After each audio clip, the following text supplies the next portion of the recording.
El tema de la salud aparece constantemente en el discurso político junto a la educación. Parecen materias pendientes y promesas siempre esperadas.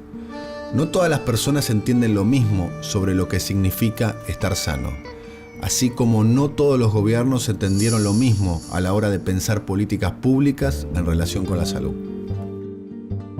La salud en el Bicentenario puede significar un balance sobre cuánto nos quisimos y nos cuidamos y qué estuvimos dispuestos a hacer por nosotros mismos en estos 200 años.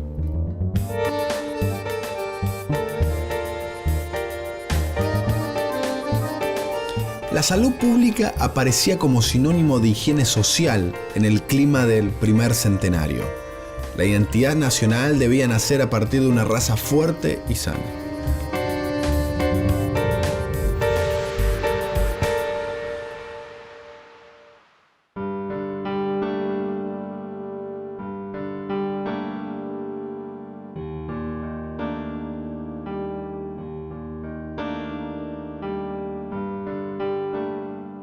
La campaña contra las enfermedades venéreas, en primer lugar la sífilis, se recortaba como un castigo no solo para las prostitutas, sino también, y fundamentalmente, para los hombres que frecuentaban el mundo del burdel, violando un código moral interesado en alentar una sexualidad restringida. Pero alrededor de la sífilis también se articulaban los fantasmas de la herencia y la degeneración. Aquí también las preocupaciones se presentaban en una clave similar a las de la mortalidad infantil, toda vez que lo que estaba en juego, se suponía, era el futuro de la raza.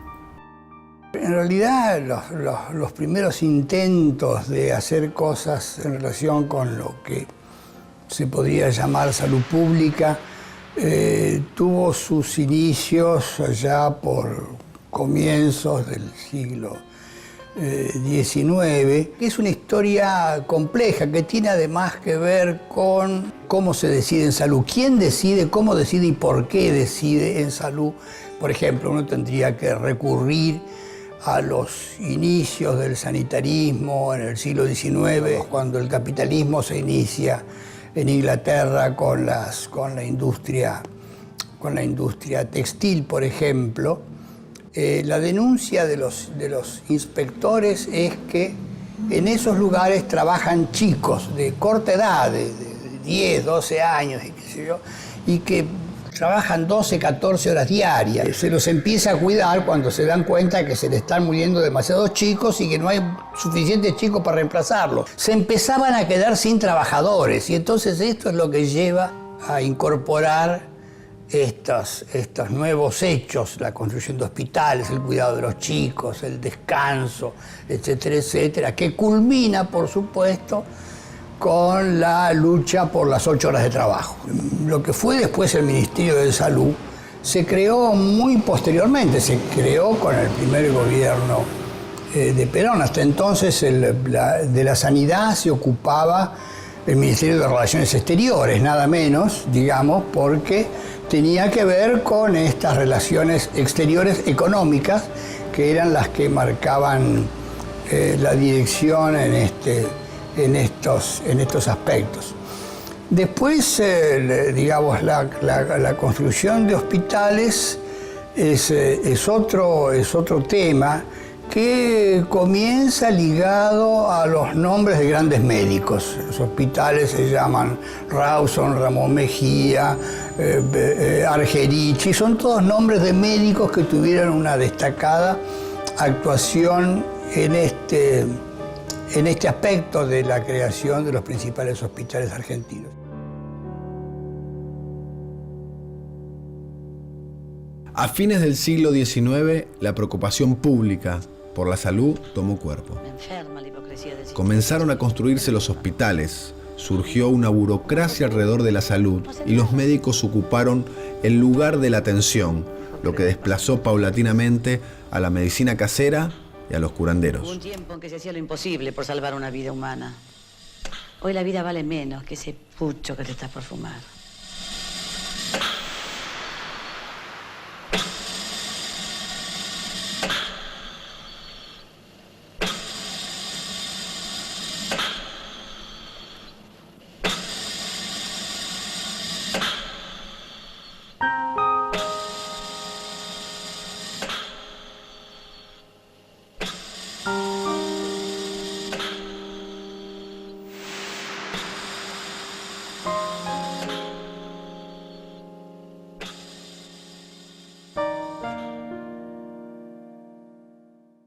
nombre es Paula, soy estudiante de medicina, soy patagónica, en la provincia del Chubut. Esta facultad tiene, así como íconos muy importantes en cuanto a su trayectoria más científica, un perfil bien biologicista y, bueno, esto del laboratorio, el esquema del científico, el médico del laboratorio. Y desde ahí, bueno, hemos tenido varios premios Nobel y tiene como un perfil académico muy marcado y de excelencia esta facultad, que fue cambiando a medida que distintos médicos fueron tomando conciencia de esta cuestión, o sea, que las transformaciones se dieron desde adentro, médicos que fueron viendo que lo social era un factor importantísimo en términos de salud, que era condicionante, que era determinante en salud, y se fue gestando una corriente que el sanitarismo, sanitarismo nacional, que tiene un ícono importante que es Carrillo, de la gestión de Carrillo, tienen que ver con esto, con disminuir mucho los casos de enfermedades endémicas en nuestro país, sobre todo en el norte, con aumentar la capacidad hospitalaria y de asistencia del sistema formal con centros de salud. Hay alrededor de 4.300, 4.200 nuevas instalaciones de salud que Carrillo avanza muy fuerte hasta el punto de llegar a formar una cátedra en la Facultad de Arquitectura con lo que era una materia de arquitectura hospitalaria, ¿no? Poder empezar la salud desde varios ángulos. Bueno, y él instala esta cuestión del sanitarismo teniendo en cuenta esto como tres pilares: lo preventivo, lo social y lo sanitario.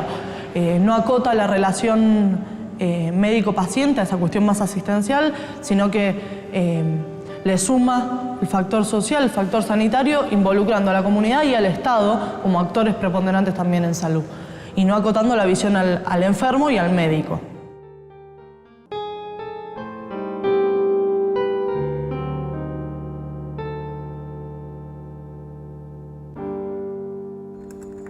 En los años 30, el sarampión o la viruela habían dejado de ser mortales para la gente, y aunque la tuberculosis seguía matando, las cifras comenzaron a estabilizarse. Es ahí cuando comenzaron a aparecer enfermedades nuevas, modernas, el cáncer y las cardiovasculares. Con el correr de la década se fortaleció el consenso acerca de la necesaria intervención del Estado en el conjunto de la vida social, y entonces el derecho a la salud fue visto como una ampliación de los derechos ciudadanos, con el Estado como garante de su cumplimiento. Yo me llamo Donato Spacaventos, soy médico, me dedico a trabajar en salud pública. Digamos, la salud, el sector salud,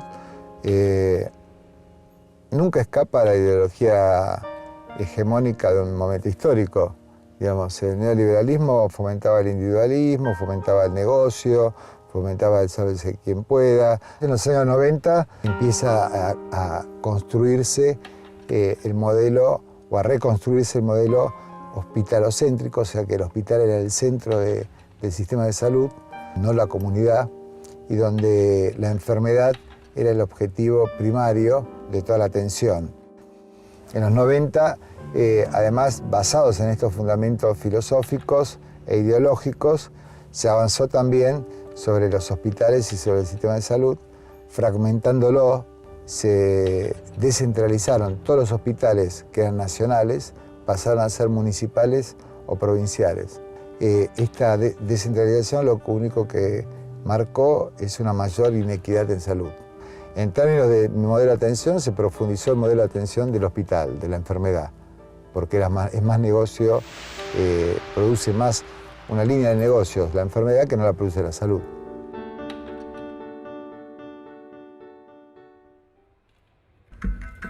Bilbao, 14 de mayo del 2007, historia clínica. Paciente de 42 años sin antecedentes personales a destacar que acude a consulta para valoración de dolor y limitación funcional a nivel de pie derecho luego de traumatismo durante un concierto. Exploración física. No deformidad, no hematoma, leve tumefacción en región dorsal del pie derecho con dolor intenso a la palpación a nivel de la articulación astrágalo-escafoidea. ¿Cómo es la historia de este hospital, del Hospital Posadas, con respecto a la dictadura militar? ¿Es verdad que acá hubo un centro de detención clandestino? Sí, efectivamente. Este hospital fue sorprendido por la dictadura en una etapa de crecimiento En realidad, aunque el edificio es de los años 50, hacía poco tiempo que había comenzado a funcionar como hospital abierto a la comunidad y se había nutrido de un grupo de gente joven en el hospital que tuvo mucho compromiso con la salud pública y con la apertura del hospital hacia la comunidad. Y esto era un proyecto que la dictadura no podía tolerar. Así que intervino militarmente el hospital, puso un grupo represivo armado en el hospital, provocó detenciones, secuestros y después se supo de que dentro mismo de las instalaciones del hospital, en un chalet separado del edificio principal, funcionó un centro clandestino donde estuvieron varios de los miembros de este hospital que continúan desaparecidos, de modo tal de que se generó esta paradoja terrible de que en un lugar destinado a defender la vida, lo que se hizo fue generar la muerte.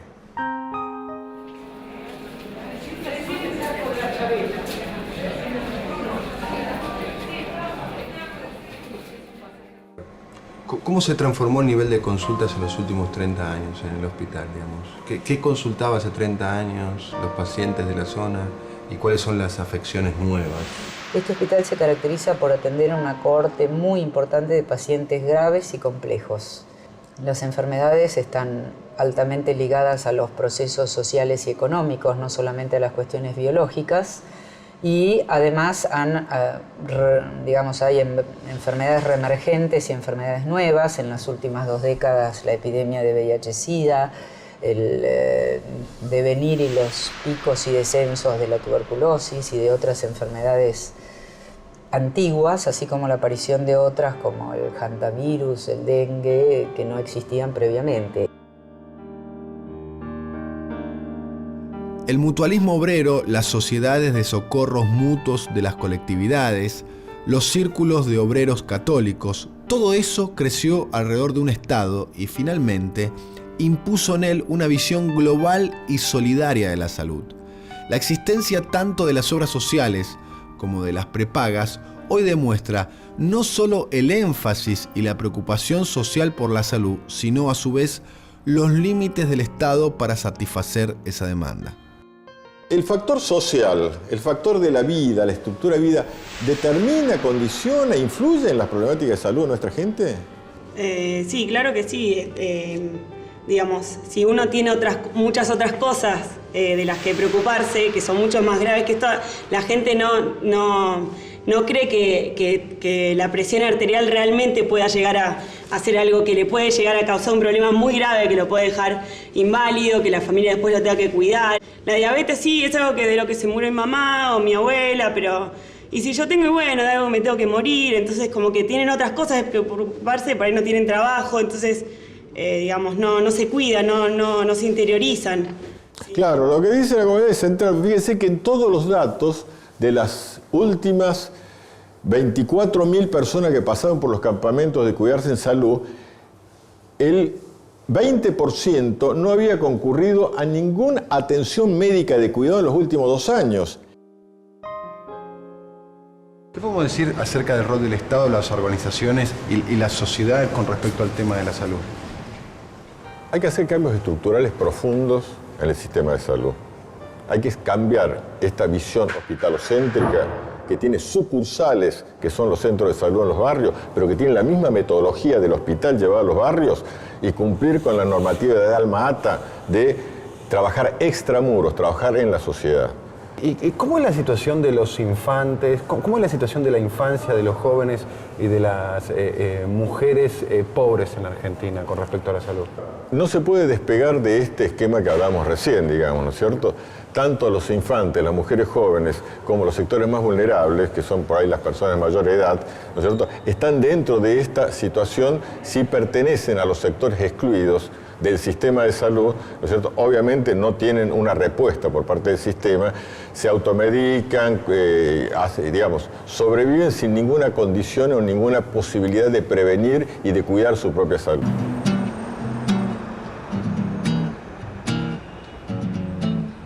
Acá estamos estamos en el barrio, en el límite, entre el barrio Ramón Carrillo, que es todos recordarán el albergue Warnes, el albergue Rawson, y el barrio Fátima, que es la villa número 3 del gobierno de la ciudad.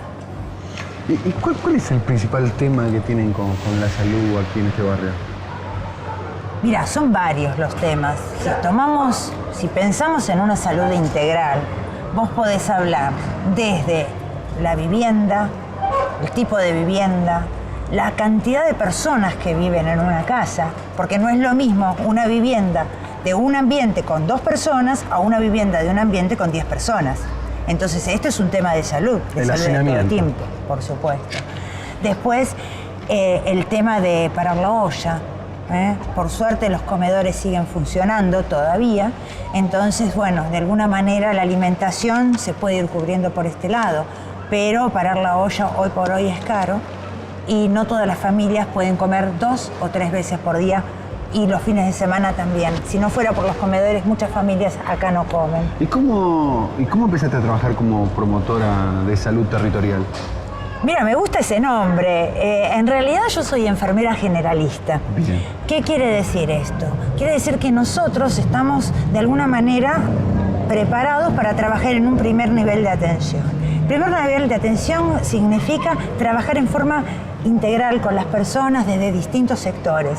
O sea, desde el sector de deportes, desde el sector de asistencia social, desde el sector de justicia, desde el sector de salud. Y además tomando a la persona, no solo como sujeto, sino que con toda su familia y la comunidad.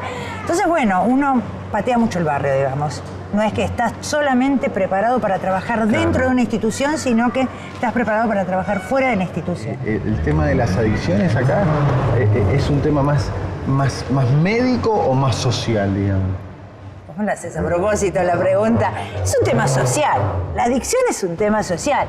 Sin culpas ni nada, pero es sumamente complejo verlo desde un lado, ¿no? Es imposible. Es un tema social donde vos ves que se mezclan el impulso al consumo de esta sociedad, se mezclan las frustraciones, se mezclan los desafectos, se mezclan familias destruidas desde hace años. O sea, son muchas las razones por las que aparecen emergentes como estos chicos que están en situación de calle o las adicciones en casa. Son muchas las razones. Entonces, si pretendemos trabajarla desde salud solamente, y no va a funcionar. Si la sociedad argentina construyó durante décadas el consenso sobre la salud como un derecho, ¿qué hará falta para que eso sea realidad? El Bicentenario es un momento para pensar en lo hecho, en lo que salió bien, pero también en lo que falta. Hablar de salud, inevitablemente, nos obliga a pensar en los que día a día la construyen. Los trabajadores de la salud, del gran hospital y de la salita humilde. Los portadores de esa ideología social comunitaria. Los que siempre hacen un poco más de lo que pueden. Los que nos hacen creer que una salud para todos es posible. Participación externa y democratización interna son los 2 rostros jánicos de la transformación en salud. Si participación externa es la participación de la población, democratización interna es que el personal de salud se democratice para establecer un contacto estrecho con la gente fuera de los servicios de salud. Esta es mi conclusión. El Estado tiene la enorme responsabilidad de encarar la problemática de salud de sus habitantes no como bien de mercado, sino como derecho, y de organizar sus sistemas en los distintos escalones de complejidad de tal manera de garantizar con equidad el acceso a todas las complejidades a todas las personas. Cuanto mejor nivel de vida y estado socioeconómico puedan tener las personas, sabemos que menor enfermedad van a tener. Una institución de funcionamiento pleno que se brinde a la población, que tenga una actitud de servicio y que pueda cumplir sus funciones en la prevención, la promoción y la recuperación de la salud. Nuestro país necesita cambios estructurales profundos y el desafío del Estado es avanzar hacia un sistema integrado de salud que dé respuesta a las grandes necesidades sobre todo instalando el paradigma de la salud preventiva, cuidando a los sectores marginales, excluidos, que quedaron víctimas de lo que fue la nefasta década del 90. Son muchísimas las cosas que hay que hacer, desde tener profesionales capacitados, desde tener funcionarios capacitados, desde poder entender a la salud de muchos aspectos, desde lo social, desde lo jurídico, desde lo habitacional, desde lo propiamente de salud. Así que bueno, uno está acá porque tiene confianza en que las cosas van a mejorar y porque cree que hay que luchar.